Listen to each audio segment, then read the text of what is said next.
Hey guys, Chris from Black Flag Barbell Club. Today we're going to talk about using your back when you are meant to be using your back. So specifically with rows, lat pull downs, back variations and accessories. You can apply this rule broadly to basically being the mind-muscle connection and feeling what you should be feeling when you're doing a particular movement. But today we're going to make sure that you're getting the most out of your back work.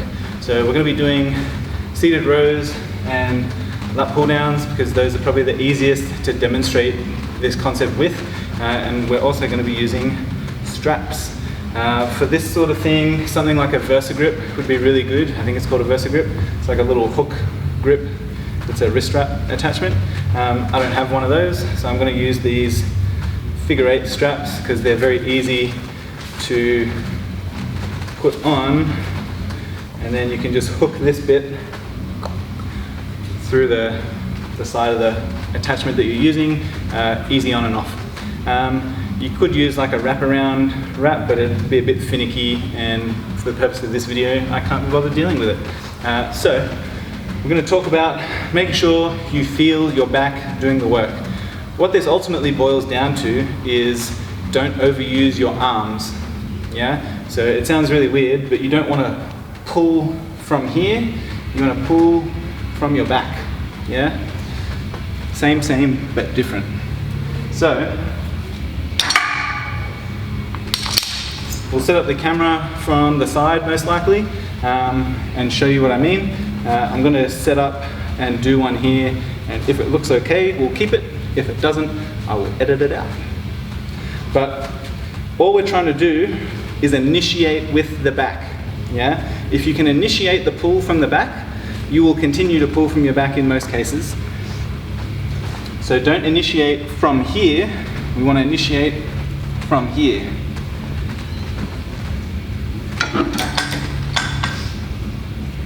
I'm just going to slide it on. So once I've got my grip, I'm going to go thumb over. I don't want to pull with my hand. The grip is going to hold on for me. So I don't even really need to hold on, but for comfort and everything, I'm going to. Alright, so thumbs are off, thumb over. Now, if I was going to pull with my hand, so if I wrap my thumb around and I pull with my arm first, yeah, so I'm squeezing and pulling with my arm, I will of course get some back involvement, but I'm not maximizing the back doing the work. So I'm going to pop this thumb over, and if I let my shoulders go all the way forward, and then I can start to play around with squeezing from the back first, and what does that feel like? Okay, I can feel, you know, that rhomboid, that lat attachment, all that good stuff. Alright, so now I'm going to initiate with that and keep squeezing it until I can't go any further. So I'm going to initiate, keep squeezing, and that's about as far as I can go. So it doesn't matter to me if I hit my chest or anything. It matters to me that I've maximized the contraction in my back. Okay? So I'm going to, again, let it be really long. Now you don't want to do this every rep, but for the purpose of learning, letting it go long and squeeze, long, squeeze. It'll help you define that feeling of my back is doing the work. Alright, so long, squeeze from the back first. So I'm going to squeeze that back in, and keep squeezing. That's as far as I can go. Control it out, squeeze, control it out, squeeze. So I'm pulling with my elbow back rather than my hand.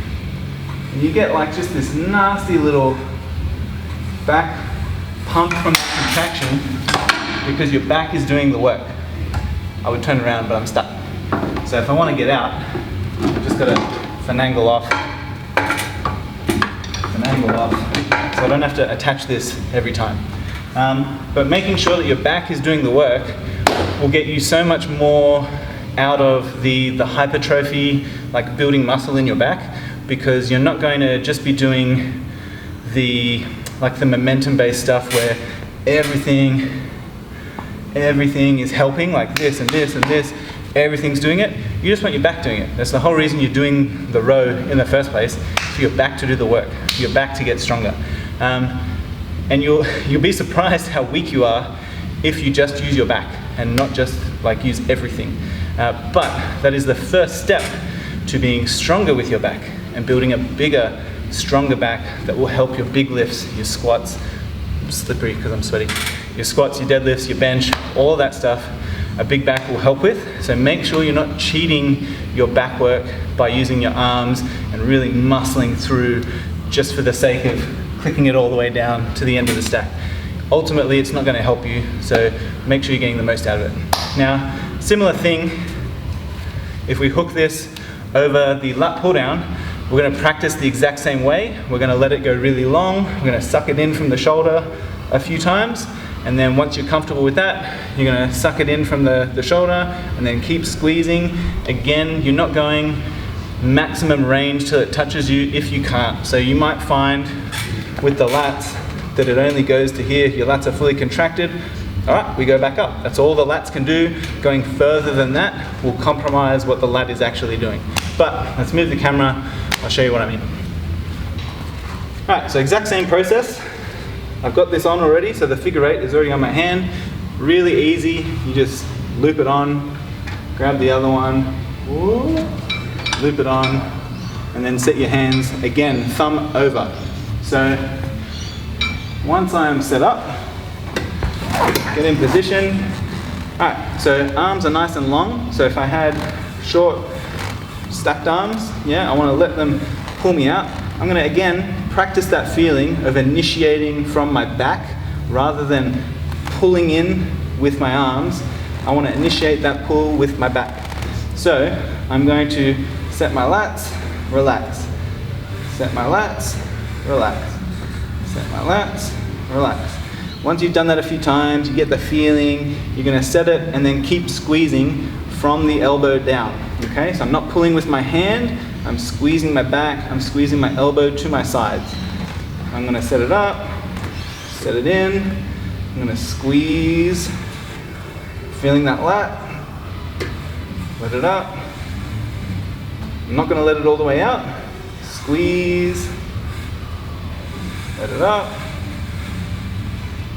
squeeze. And this whole time, you can feel the lat, which is the goal of the lat pull down. Okay?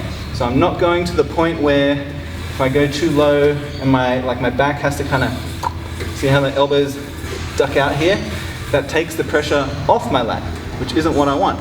So if I can get to my chest, like you might have the mobility where you set this and then, all right, I squeeze in and I can get there without compromising that elbow position. Yeah? If you can do that, great. Yeah, if you can get that full contraction and it's really low, go for it. But if you can't, if you get a full contraction and you're a little bit off, that's fine. Don't worry about it. Make sure that you're feeling the lat the whole time, and where you end up is where you end up. Yeah, the actual range of motion, unless you're really compromising it in a weird way, is not that important. So you're trying to get the lat to do the work the whole time. That's the primary goal. The way you achieve that range of motion wise is less important. As long as you're getting a decent range, yeah, so you're not like doing these tiny partials, then you're probably fine.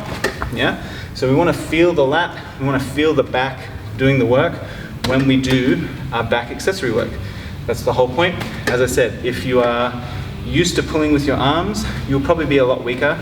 I'm using 40 on this stack. I think I was using 30 on that stack. The weights are not particularly light and you will feel it, yeah? And you get the work in and you will feel it the next day. If you're not used to using those muscles only in isolation, like without all of this stuff helping out, you will feel it in a good way, yeah? And then you will get stronger as you go, but you'll probably have to back off the weights when you start making sure that you're only using your back, okay? But it will benefit you in so many ways, totally worth it, 10 out of 10, would recommend. All right? So everything here applies to barbell rows, dumbbell rows, any kind of row maneuver or back work, or, I mean, shit, anything. If you're doing a hack squat, you want to feel your quads, yeah? So make sure you feel your quads. If you're doing a, let's say, a lat raise, yeah, a lateral raise.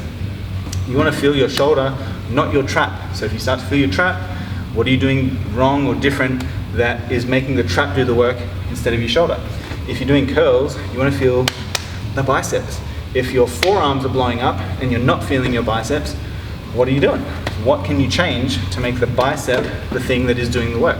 Yeah, all of this is very important when you start to think in terms of why am I doing this thing? It is not to do the most weight possible that day, unless it is, like if that's the goal for the day, if that's part of the plan, go really heavy on my seated rows today, just like overload work, fuck yeah, do it.